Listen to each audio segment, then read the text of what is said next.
What's up, mother truckers? We are the Thralls of Metal, and I am incredibly excited to be here doing this album review on the brand new Opeth album. I am Shredlord. Necrotic Nick. The Tommie. So, Opeth released their 13th studio album in Cauda Venenum. That translates to poison in the tail. Possible Scorpions reference there. It should be a Scorpions. It should be a reference. Scorpions. It probably reference. is. It probably. He loves the Scorpions. Yeah, and rightfully so. For old school, they're badass. They are. But anyway, let's dive right into it. Now, Opeth started out a very different band than they've become recently. And so when Opeth, every time they put out a new album, you're like, I don't fucking know what to expect, to be honest with you. Yeah. What are we getting this time? Exactly. Yeah, it's been a mixed bag, mostly since Heritage. Heritage was a huge shift. And A giant shift in their sound. Yeah, and I mean, it's not that I don't get excited about an Opeth release, but I've been more tenuous because some of the releases in this era have been but some have been really good. So, I don't know. I was definitely looking forward to it. Me too. I was excited to jam this. I have been an Opeth fanboy for the long time, and I like a lot of what they put out, and Heritage and Sorceress and Pale Communion and all that stuff hasn't been my favorite part of the catalog. Well, I don't hate it by any stretch. I feel like a lot of people agree with me in the fact that the old and mighty Opeth was one of the best bands ever. So Yeah. it's hard as a fan to let that image go as Mike Ockerfeldt continues to transform into Opeth in the vision that he feels is fit for the current present time. So with that being said, let's go ahead and dive into the album. The album starts off with a 3-minute instrumental track, which was really, really cool. It was really cool. I liked how it slowly kept building, mostly with the synths, and then you kind of move into Stranger Things territory with this really fiercely 80s vibe. I'm a child of the 80s. I love most things 80s, almost all things 80s. Yeah, it had a very, very cool Stranger Things kind of vibe. And generally I bitch about intros, but I kind of liked how this one set up the next song. It was a really cool build. It was short. It really had a Welcome to the Machine by Pink Floyd vibe to it, and then throw the 80s style synths on top of it. It was really cool. Yeah, it was awesome. It was really cool. Then it kicks us right into the 2 singles which it released. Now, it was a little confusing watching some of the music videos because one thing about this album that we forgot to mention is that it comes out in one package but 2 separate versions. So they have an entire version of all English lyrics and vocals and then all Swedish lyric and vocals. So obviously for this review, We did the Swedish ones. we did the Swedish We one. understand we're totally fluent in Swedish. I've been watching Swedish Chef for years. I totally know the language. Bjergen, Bjergen, Hirgen, Jörgen. He's got it. He just said he was giving me $20, right? That's what you said. Yeah. Okay, cool. But I remember the very first one, I think it was Heart and Hand. They released the music video, Yep. but the music video was back to back. Yep. So it was like, is this song like 15 minutes long, 60 minutes long? No, it's just both versions of the music video in one. But regardless, the next 2 songs after the intro track are the 2 singles which they released. So we kind of already had a feel of what they sounded Awesome like. songs. They're 2 of my favorite songs on the album. They're really good. These are the right songs to lead off with. They're both different.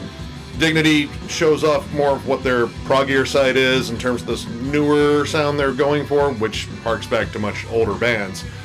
And then Heart and Hand actually has a bit of a metal feel to it. Like, this is probably the most metal moment they've had over this course of albums. And I like the fact that it was very upbeat, it was very chuggy, very riffy, but it was still groovy and, of course, proggy as hell. Yeah. Next track, Next of Kin. It starts off really shaky for me because it sounds like it's like, oh man, back on his bullshit again. But then it goes from this really tripped out, weird, clean to some really groove and heavy sounds right after. And so I was like, okay, that totally pulled me back into the track. It was so refreshing to hear the guitars like in the forefront again. There was some beef to fucking them. beef on them. Not all the beef. This is still kind of lean beef. Well, but it's still beef, and it still has some heft. And considering the production of the album, which was incredible Yeah. because there's a lot of layers in the production. I mean, there's only so, when you have that many instruments going on in one song, there's only so beefy you can make it before it just starts interfering with everything else. So Yeah. I feel like they definitely knew that the tacos were lacking beef, so they upgraded their beef. Swedish tacos. This track had such unique progressions and note choices. It was very fresh and felt great. The bass and guitar blend was like candy to my ears on that track. They melded together so well. Yeah. This one was interesting to me because it embodied like a lot of that 70s prog, like Yes, and maybe You're Right, Heap, and Genesis, but at the same time it also had some 90s flair to it. Like there were parts that reminded me of Alice in Chains, which was really interesting. And they've covered Alice in Chains before, so totally within their wheelhouse. Yeah. And being, someone who's been a fan of Opeth for way too long, I remember being a kid all the time reading in magazines how much, honestly, Mike Ockerfeldt got me into a lot of progressive rock from the 70s, like Nectar and Gentle Giant and Camel and King Crimson and stuff like that, because I remember reading interviews and stuff and just learning more about Mike and what he loved to listen to. And he kind of is one of the people that opened my eyes to that whole genre. And now you can tell over this past decade or so, he's really pulling all those influences to the forefront of Opeth's music. And it's really cool because nobody's really doing it in the way that he's doing it. So Mike's always been a very unique composer, so he puts his own spin on everything he touches. You can really feel those influences in his writing, no doubt about it. Now, the next track, Lovelorn Crime. To me, it was the softest song on the album by far. 100%. And at times it almost had a Porcupine Tree feel, which doesn't surprise me. Steve Wilson and Mike Ockerfeldt are good buddies, and I'm sure they listen to each other's music, influence each other, blah, blah, blah. But that's kind of the vibe I caught off of it. One of my least favorites until the mammoth fucking guitar solo. Yes. Mammoth fucking guitar solo. Gorgeous. It was badass. It grabbed me right by the cojones. It was such a thoughtful, heartfelt guitar solo. Yeah, it was so melodic and beautiful. It just grabbed me by the fucking bag, and it just shook my bag, my ball bag. It just fucking... You don't have to do that like right by Closer to his face. Nope. I really liked it because it reminded me of a second part to Burden.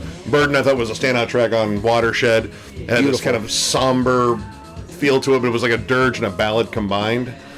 And this one really kind of had that same feel, and that solo, where even when you think it's going to stop, it's like you could end at this one beautiful moment, it keeps going, and it doesn't feel forced. It just keeps owning this moment, and that's what a solo is supposed to do. It owns the moment, and it's There was excellent. some really cool bass runs on that track, too. That bass is slamming. Mendez. Incredible. He's the man. Next track would be Charlatan. Charlatan was really cool. One thing we haven't talked about yet either, that they used on Charlatan a lot, is really good use of sound clips. Yes. Mostly samples of Swedish movies, but they definitely feel older, like 1960s, maybe even 50s movies, because the sound bites are real crackled, and you get like an old analog kind of feel. Once again, it's kind of like, another brick in the wall. Yeah, kind of, that's exactly what I kind of vibe, the wall. Yeah, but yeah. There's a narrative. Yeah. And we don't speak Swedish or understand it, so we don't know what entirely that narrative is. No, that was French. I'm sorry. I'm a piece of shit. Moving on, we had Universal Truth. I really dug that track. There was another kind of female vocal that added a pretty cool dynamic to that track as well. I thought that was pretty cool. I thought Universal Truth was awesome. It really had a King Crimson vibe to it, and it was awesome. Really felt like that song was telling a story, beginning to end. I like this really one. Cool. I just had an issue, we explored a lot of their softer side in the other tracks before it, and I kind of wanted to hear those big riff moments again. And you get little bits of that in this one, just not quite enough for me to really, really get into this one. But I did really like the writing on it. There's a lot of stuff that was King Crimson-ish. The Robert Fripp-like guitars. Maybe the outro was a little too long. The next track is the Garrator. The Garratada. The Garroter. The Garroter. The Garroter. I had to look up and see exactly what a Garroter was. It's pretty awful, right? Yeah. Crazy. It's a Spanish torture device that chokes you out.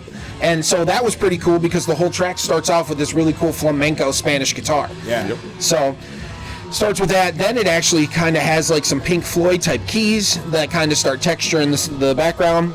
And then immediately into an evil jazz waltz. It was awesome. It was a jazz session. This is probably the most standout track on here because it sounds so different than any other track on here. I thought that was listening to the soundtrack to like some 60s beatnik movie or something like that. It was odd, but it was still well executed. Like, I don't know, I don't know how I feel about this one because it's, I don't know, like whimsical is almost a word in there. I enjoyed it. It was a weird breakup. But it was. It still was enough to keep me interested. I agree completely. I mean, I was just drawn in because like this was unlike anything else in the album, and I like when they have a unique standout track like that. And as weird and unique and as off the walls it really felt like it fit to me. Yeah. Like it felt like a perfect spot for that song. It was well put together. And there was together. also some really cool bass work on that track as well. That was very standout to me. Moving on, the second to last track, Continuum, kind of had like a weird acoustic vibe. The song for me got better as it progressed. There was a really nice, I'm pretty sure it was Frederick, lead going on there that I thought was super, super tasty. At first, like I said, the song, I was like, this is okay. But then as it kept going, it kept getting better and better and better and better. What do you think? I agree completely. The last half of that song was almost my favorite moment on the entire album. Like, I agree. Like, it started off not bad. It started off good. Almost Alice in Chains feel to it. But then the end of the song, harmonies. Man, the end of that song again was incredible to me. I thought it was interesting that it opened up a lot like the song Swing Town by Steve Miller Band. Like, it just has that very similar drum beat, but of course, when the rest of the music kicks in, it's 100% unmistakably Opeth. And then last, but certainly not least, a really powerful track that I thought was really great to end the album, All Things Will Pass. Has an incredibly epic vibe throughout the song, and the ending was excellent. Gorgeous. Yeah, it was beautiful. This is probably my favorite track on the entire album. I love the way this is put together. It has a very doomy atmosphere. There were parts in there that was like kind of reminded me of a mix of both Pink Floyd, Black Sabbath, and touches of Candlemass. Like, it has this giant epic feel, but it is a somber dirge throughout, almost like a Would you say a dirge for November? A little Opeth joke for you. But all in all, I think this is an excellent album. I have to say that in this new era, we'll call it in the new era of Opeth, I think this is the best album out of the new era. I think they did a great job reintroducing more dark melodic themes and heavier guitars, which really I think is going to appeal to some of the older fans that have been longing for a little bit more of that in the new music. What do you think, T? Yeah, I give this album a 4.5. There was a lot of standout moments, a lot of cool riffs, a lot of great melodies, awesome, memorable parts. Very unique, very different. Loved it. Can't wait to jam it again. I give it 4 stars. I think, again, this is the best album in their new era. These songs are amazingly put together. I like the darker tone. There were some heavier spots again. We didn't get the full return of, the Opeth a lot of us still miss. But what we got is a great album. It's very experimental. And almost just, like, in terms of the songwriting, it could almost score like some weird horror movie.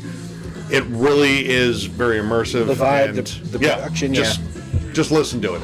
It's really fucking good. I've got to personally give it 4.5 stars.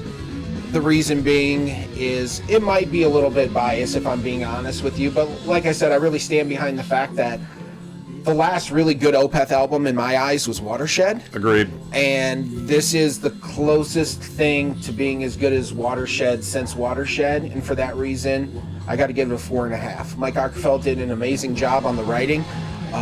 The production was great. Everything about this album was really good. Every time Opeth comes out with a new album, it's like, oh, fuck, man, please, I hope Mike Ockerfeldt growls again. I hope the fucking...